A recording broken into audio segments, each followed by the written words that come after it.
Welcome friends, welcome to my channel Chatpatu Kathiyawad. ચોમાસાની special recipe આજે બનાવવાના છીએ, એટલે કે ચોમાસામાં જે જોવા મળતા ફાંગના પાન કે જે ફાંગની વેલમાં જોવા મળે છે, આ ફાંગની વેલમાં જે આ પાન જોવા મળે છે એના આજે આપણે ભજીયા બનાવીશું મિત્રો. હવે એ ભજીયા કેવી રીતે બનાવવા, એ ભજીયાનું ખીરું કેવી રીતે બનાવવું, ભજીયા કેવી રીતે તળવા, પ્લસમાં મોળા મરચાંના ભજીયા અને મોળા મરચાંનું ખીરું કેવી રીતે બનાવવું, બધી જ રેસિપીની ટિપ્સની સાથે આજે આપણે ભજીયા બનાવીશું. પણ એ પહેલાં આપણે જોઈશું કે ફાંગના પાન કેવી રીતે આપણે ઓળખી શકીએ. તો આપણે જોઈ શકીએ છીએ કે આ રીતની જે નાગરવેલના પાન જેવી દેખાતી જે વેલ હોય છે, નાગરવેલના પાનની વેલ હોય છે, એ ટાઈપની જ વેલ હોય છે. પણ આ જે પાન હોય છે ને એની નસ જે હોય છે ને એ સેજ લાલ પડતી હોય છે, એટલે એના દ્વારા આપણે આ પાનને ઓળખવા એકદમ સહેલા પડે છે. આ બધા જ પાનને આપણે સરસ રીતે ધોઈ લેવાના અને ધોઈને ઝીણા ઝીણા કાપી લેવાના. જો આ રીતના પાન હોય છે, દેખાય નાગરવેલ જેવા જ, પણ નાગરવેલ કરતાં થોડાક અલગ અને ગિલોય જેવા દેખાય છે એના પાન, કે ગિલોયનો જે વેલો હોય એના જેવા જ દેખાતા હોય. જો આ રીતનું પાન હોય છે, એ પાન લઈ એને ધોઈ અને એની દાંડલી કાઢી અને આ રીતના આપણે એને ઝીણા ઝીણા કાપી લેવાના છે. મિત્રો, આ ફાંગના જે પાંદડા છે એના ફાયદા ખૂબ જ રહેલા છે. તમે મને જરૂરથી જણાવજો કે ફાંગના ફાયદા શું શું છે, અને હું પણ તમને જણાવીશ કે ફાંગના પાન જે છે એ શરીરમાં વાત, પિત્ત અને કફ ત્રણેયનું બેલેન્સ કરે છે, અને ચોમાસામાં જ આ જોવા મળે છે, અને ચોમાસામાં જ એની રેસિપીસ છે બનાવવામાં આવતી હોય છે. હવે આપણે જ્યારે ભજીયા બનાવીએ છીએ ને, તો ભજીયા બનાવતા પહેલાં આપણે તેલને ધીમા ગેસની ફ્લેમ ઉપર ગરમ કરવા મૂકી દેવાનું છે, અને ત્યારબાદ આપણે વહેલા મોળા મરચાંના ભજીયા બનાવીશું, અને ત્યારબાદ આપણે ફાંગના ભજીયા બનાવીશું. તો એના માટે થઈને મેં અહીંયા વેસણનો લોટ પહેલાં ચાળીને રાખી દીધેલો હતો. જ્યારે પણ ભજીયા બનાવીએ ને ત્યારે લોટ ચાળીને રાખી દેવો, જેને કારણે અંદર બિલકુલ પણ ગાંઠા ન રહે. તો ભજીયા બનાવવા માટે થઈને વહેલા આપણે મરચાંના ભજીયા બનાવીશું, તો એના માટે થઈને વેસણનો લોટ મેં લીધેલો છે. એની અંદર સ્વાદ પ્રમાણે નમક, થોડી એવી હિંગ અને સાજીના ફૂલ એડ કરી દઈશું 5 ચમચી જેટલા, અને એની અંદર જ થોડો એવો લીંબુનો રસ એડ કરી દઈશું.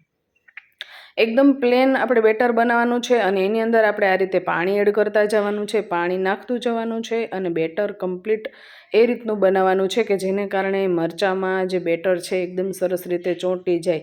બહુ પાતળું પણ નહીં અને એકદમ જાડું પણ નહીં, એવું બેટર આપણે અહીંયા રેડી કરવાનું છે મિત્રો. જો આવી રીતનું અહીંયા હજી પણ આપણે બેટર થોડું એવું ઘાટું લાગી રહ્યું છે, એટલે એમાં સેજ એવું હજી પાણી આપણે મિક્સ કરીશું, જેને કારણે મરચાંમાં આપણે બેટર છે એ વ્યવસ્થિત કોટ થઈ જાય, અને આપણા મોળા મરચાંના ભજીયા છે ને એકદમ સરસ બને. તમે આમાં મરીનો ભૂકો અને અજમા પણ એડ કરી શકો છો. અહીંયા મેં પ્લેન જ બેટર રાખેલું છે, કારણ કે એનો ટેસ્ટ પણ ખૂબ જ સરસ આવતો હોય. જો આ રીતનું આપણે બેટર રેડી કરવાનું છે મિત્રો.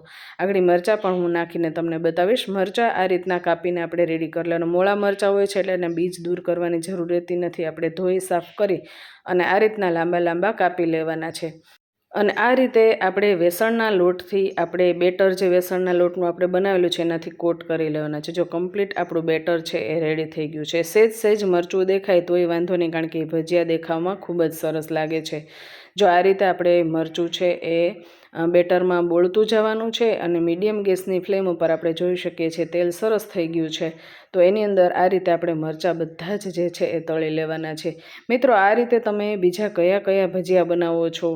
ડુંગળીના બનાવો છો, અજમાના પાનના બનાવો છો, મરચાંના બનાવો છો, કે શેના બનાવો છો? તમે કમેન્ટ કરી અને જરૂરથી કહેજો, જેને કારણે એ વિડીયો પણ આપણે આમાં એડ કરી શકીએ. અહીંયા આપણે મોળા મરચાંના ભજીયા સરસ રીતે જો તેલમાં તળવા માટે એડ કરી દીધેલા છે. હવે ગેસની ફ્લેમ સેજ ફાસ્ટ કરી દેવાની, જેને કારણે ફરતીકોર જે બેટર કાચું લાગતું હોય એ બધું જ બેટર સરસ રીતે કોટ થઈ જાય વ્યવસ્થિત મરચાંમાં, અને મરચાં જે છે એ ભજીયા એ સરસ રીતે તળાઈ જાય. હવે આપણે આને ફેરવી લેવાના છે. તો એક ચાકુ લઈ આ રીતે બધા જ મરચાંને આપણે ફેરવી લેશું, જેને કારણે કોટ થયેલો જેટલો પણ વેસણનો લોટ છે એ સરસ રીતે ફૂલી જાય, અને આપણું મોળા મરચાંનું ભજીયું છે એકદમ પરફેક્ટ બને. તો આપણે જોઈ શકીએ છીએ સરસ એવા થોડા થોડા મરચાં પણ દેખાઈ રહ્યા છે, કે જેને કારણે મરચાં આના ભજીયા ખાવાનું મન થઈ જાય. મને તો મરચાંના ભજીયા બહુ જ ભાવે છે અને એટલા માટે જ્યારે પણ અમે ભજીયા બનાવીએ છીએ ત્યારે વહેલાં આ રીતના મરચાંના ભજીયા બનાવી લઈએ છીએ અને ત્યારબાદ જે ભજીયા બનાવવાના હોય એ ભજીયા આપણે બનાવીએ છીએ. તો આજે પણ આપણે એમ જ કર્યું છે. આની પહેલાં આપણે ડુંગળી બટેટાના ભજીયા બનાવ્યા હતા, એમાં પણ આપણે આ રીતના મરચાં તળેલા હતા, પણ એમાં બેટર બનાવવાનું બાકી હતું. બેટર આપણે જોયું નહોતું કઈ રીતે બનાવી શકાય. તો આજે એ પણ આપણે જોઈ લીધું કે મરચાંના જે ભજીયા બનાવીએ છીએ એનું બેટર કેવી રીતે બનાવી શકાય, તો એ પણ આપણે જોઈ લીધું અને મરચાંના ભજીયા પણ કેવી રીતે બનાવી શકાય એ આપણે અહીંયા જોઈ રહ્યા છીએ. તો એકદમ પરફેક્ટ એવા આપણા મરચાંના ભજીયા તળાઈને સરસ રીતે રેડી થઈ ગયા છે. આ રીતે ફેરવતા રહેવાનું છે ને, કારણે ફરતી કોરનો જે લોટ છે ને એકદમ સરસ રીતે ચડી જાય. જો આ રીતે ભજીયા ફૂલી જાય એટલે સમજી જવાનું આપણા મરચાંના ભજીયા છે એ કમ્પ્લીટ થઈ ગયા છે. તો મરચાંના ભજીયા રેડી થઈ જાય એટલે આપણે તરત જ એને એક ઝારાની મદદથી આ રીતે દૂર લઈ લેશું અને પ્લેટમાં લઈ લેશું. આપણા સાદા એવા મરચાંના ભજીયા રેડી થઈ ગયા છે. મિત્રો, મરચાંના ભજીયાની રેસીપી ગમે તો એક લાઇક જરૂરથી આપી દેજો અને ચેનલ પર નવા હોય તો સબસ્ક્રાઈબ પણ જરૂરથી કરી દેજો આવા નવા વિડીયોના નોટિફિકેશન જોવા માટે. હવે આપણે એક હેલ્ધી ભજીયા બનાવી રહ્યા છીએ. ચોમાસાની ઋતુમાં જોવા મળતી જે ફાંગ હોય છે ને એના ભજીયા આપણે બનાવવાના છીએ. તો એ જે મરચાંનું બેટર વધ્યું હતું એની અંદર જ આપણે આ જે ફાંગના પાન જે ઝીણા ઝીણા કાપેલા હતા ને એ એડ કરી દઈશું. ત્યારબાદ સરસ એવો સ્વાદ આવે ને એ માટે થઈને એની અંદર ધાણા ભાજી જે ઝીણી ઝીણી સમારેલી હતી એક પ્લેટ ભરીને એ એડ કરી દઈશું. ત્યારબાદ 4-5 કળી લસણ અને 2 મૂળા મરચાં ઝીણા કાપેલા એડ કરી દઈશું. ત્યારબાદ સ્વાદ પ્રમાણે નમક એડ કરી દઈશું અને બધા જ મસાલા મેં અહીંયા રેડી કરી દીધેલા છે. તો એમાં ગરમ મસાલો થોડો એવો, આદુ મરચાં લસણની પેસ્ટ મેં એડ કરેલી છે 1 ચમચી જેટલી, 2 ચમચી જેટલી સોજી એડ કરી દઈશું અને 2 ચમચી જેટલા મેં મરી અધકચરા વાટેલા એડ કર્યા છે અને 2 ઝીણી કાપેલી ડુંગળી લીધેલી છે એ એડ કરી દઈશું. જો મિત્રો આ રીતે તમે ભજીયા બનાવશો ને તો એકદમ સરસ એવા ભજીયા બનશે.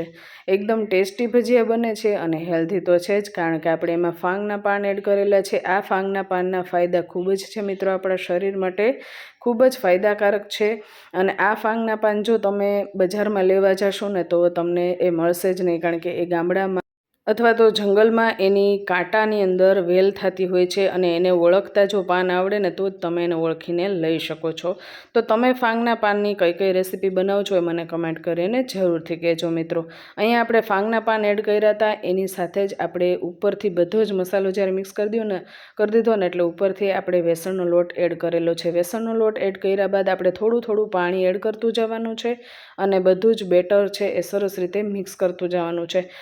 અને અહીંયા આપણે જોઈ શકીએ છીએ કે બને ત્યાં લગી છે ને બેસનનો લોટ ઓછો અને ભાજીનું પ્રમાણ થોડુંક વધારે રાખવાનું. તો એ ભજીયા છે ને એકદમ સરસ બને છે, એકદમ ગ્રીન ભજીયા બને છે, દેખાવમાં પણ સરસ બને છે અને ફાંગની જે ભાજી છે ને ચડી જાય ને ત્યારબાદ એકદમ પોચી અને સોફ્ટ બની જાય છે, જેનો ટેસ્ટ છે ને ખૂબ જ સરસ આવે છે. હવે 5 ચમચી ભરીને આપણે સાજીના ફૂલ એડ કરવાના છે અને એની અંદર 1 લીંબુનો રસ એડ કરી દેવાનો છે જો આ રીતે, અને લાસ્ટમાં જ એડ કરવાનું, જેને કારણે ભજીયા છે ને એકદમ સરસ અને ટેસ્ટી અને સોફ્ટ બને છે. આની અંદર તમે તેલ પણ એડ કરી શકો છો, પણ મેં અહીંયા તેલ એડ કર્યું નથી. તેલ વગર પણ આ ભજીયા ખૂબ જ સરસ બને છે, કારણ કે ફાંગના પાન છે એ ચડતા જ એકદમ સોફ્ટ બની જાય છે. તો મીડિયમ ગેસની ફ્લેમ ઉપર આપણે ભજીયા પાડી દઈશું. અહીંયા આની પહેલાં આપણે મરચાંના ભજીયા બનાવ્યા હતા એટલે તેલ આપણે ઘડીક બંધ કરી દેવાનું, કારણ કે બેટર બનાવશું ત્યાં સુધીમાં તેલ છે એ વધારે થઈ જાય છે. એટલે ઘડીક બંધ કરી અને ત્યારબાદ આપણે ગેસની ફ્લેમ સ્ટાર્ટ કર્યા બાદ આપણે બેટર બની જાય ત્યારબાદ આ રીતે આપણે મીડિયમ ગેસની ફ્લેમ ઉપર ભજીયા છે એ પાડી દેવાના છે. જો મિત્રો અહીંયા તમે જોઈ શકો છો કે બને ત્યાં લગી ચણાના લોટનું પ્રમાણ છે ને ઓછું રાખેલું છે અને એટલે જ એ ભજીયાનો ટેસ્ટ છે એ ખૂબ જ સારો આવે છે અને ફાંગના પાન જે છે ને એ આપણા શરીર માટે ખૂબ જ ફાયદાકારક છે. તો એ પાન જે છે એનું પ્રમાણ થોડુંક આપણે વધારે રાખીએ ને તો એ આપણા શરીર માટે ખૂબ જ ગુણકારી સાબિત થાય છે. તો ભજીયા એકદમ સરસ એવા આપણે તળાઈ ગયા છે, તળાવવા માટે થઈને મૂકેલા છે. હવે આ રીતે ચાકાની મદદથી એને ફેરવી લેવાના, જેને કારણે જે પણ કાચો લોટ થોડો ઘણો પણ રહી ગયો હોય ને તો એ સરસ રીતે ભજીયામાં વ્યવસ્થિત તેલને લીધે ચડી જાય અને આપણા ભજીયા એકદમ પરફેક્ટ બને. આની પહેલાં આપણે ફાંગના પાનના મુઠિયા બનાવેલા હતા, એટલે ફાંગના મુઠિયાની રીત પણ જો તમારે જોવી હોય તો મિત્રો ચેનલ પેજ પર જઈને પણ તમે જોઈ શકશો, અથવા તો તમે ડિસ્ક્રિપ્શન બોક્સમાં તમને એની લિંક પણ હું આપી દઈશ, તો તમે ત્યાંથી પણ તમે ફાંગના પાનના મુઠિયાની રેસીપી જોઈ શકશો મિત્રો. અહીંયા આપણે જોઈ શકીએ છીએ કે પરફેક્ટ એવા આપણા ફાંગના ભજીયા રેડી થઈ ગયા છે. એકદમ ટેસ્ટી અને હેલ્ધી એવા ફાંગના ભજીયા રેડી થઈ જાય એટલે એને આપણે ચટણીની સાથે સર્વ કરીશું. મરચાંના ભજીયા અને ફાંગના પાનના ભજીયા રેડી થઈ ગયા છે મિત્રો. રેસીપી ગમે તો એક લાઇક જરૂરથી આપી દેજો. ચેનલ પર નવા હોય તો સબસ્ક્રાઈબ જરૂરથી કરી દેજો. સબસ્ક્રાઈબ કરી બેલ આઇકન દબાવી ઓલ દબાવી દેશો, જેને કારણે આવા નવા હેલ્ધી રેસિપીઝના વિડીયોની નોટિફિકેશન છે આપ સુધી મળતી રહે મિત્રો. તો આ રેસીપી ખરેખર આપને ગમી હોય તો આપણા ફ્રેન્ડ સર્કલ્સ અને ફેમિલી ગ્રુપ્સમાં શેર કરવાનું બિલકુલ ભૂલતા નહીં. શેર જરૂરથી કરી દેજો. તો ફરીવાર આવી નવી રેસિપીઝ તમારા સુધી લઈને આવીએ ત્યાં સુધી જય સોમનાથ, જય માતાજી મિત્રો.